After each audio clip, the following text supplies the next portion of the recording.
ఈరోజు ఒక విషయంలో దివ్యల మాధురి గారు చాలా నచ్చారండి. సో, డైరెక్ట్‌గా బర్ని గారితో కలిసి మీరు మేము గేమ్ చూసేటప్పుడు బిగినింగ్‌లో చాలా బాగా ఆడారు. ఫస్ట్‌లో తనూజ గారితో నాన్న, నాన్న అనుకుంటూ చాలా చక్కగా ఇద్దరి మధ్యలో బాండింగ్ ఉండేది. ఎప్పుడైతే దివ్య వచ్చేసిందో మీరు సడెన్‌గా తనూజ గారితో కటిఫ్ అయిపోయి దివ్య గారితో ఎక్కడ చూసినా మీరు దివ్య గారితోనే కనపడుతున్నారు అనగానే బర్ని గారు చాలా సపోర్ట్ చేసుకున్నారు. అలాంటిదేం లేదు. నేను చాలా గేమ్స్‌లో నేను వాటర్ గేమ్‌లో గాని అక్కడ ఇక్కడ తనూజ గారిని ప్రొటెక్ట్ చేసుకుంటానే వచ్చాను. సేవ్ చేశాను. అది ఇది అని కవర్ చేసుకోవాలని చాలా చూసాడు పాపం. కానీ ఇక్కడ మాత్రం మాధురి గారు మాత్రం ఎట్టి పరిస్థితుల్లో లేదు లేదు. నేను ఒప్పుకోను. సో, నువ్వు మాత్రం డెఫినిట్‌గా దివ్య ఎక్కడ ఉంటే అక్కడ ఉంటాను. అసలు మీరిద్దరే కనిపిస్తున్నారు. మీరిద్దరు కలవకుండా అసలు ఎక్కడా లేదు. మీరు ఎక్కడ నువ్వెక్కడుంటే అక్కడ ఆమె. ఆమె ఎక్కడుంటే అక్కడ నువ్వు. So, this is not fair. ఇలాంటి బౌండింగ్స్ పెట్టుకోకూడదు. సో, ఇది లేదు మా ఇద్దరి మధ్య బౌండింగ్ ఏమి లేదంటే నువ్వు దివ్యని నామినేట్ చెయ్యి.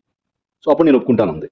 So, it is really valid point. But మన బర్ని గారు తప్పేసుకున్నారు కూడా అది కొంచెం స్కిప్ చేసేసాడు. ఏమి విననట్టు స్కిప్ చేశాడు.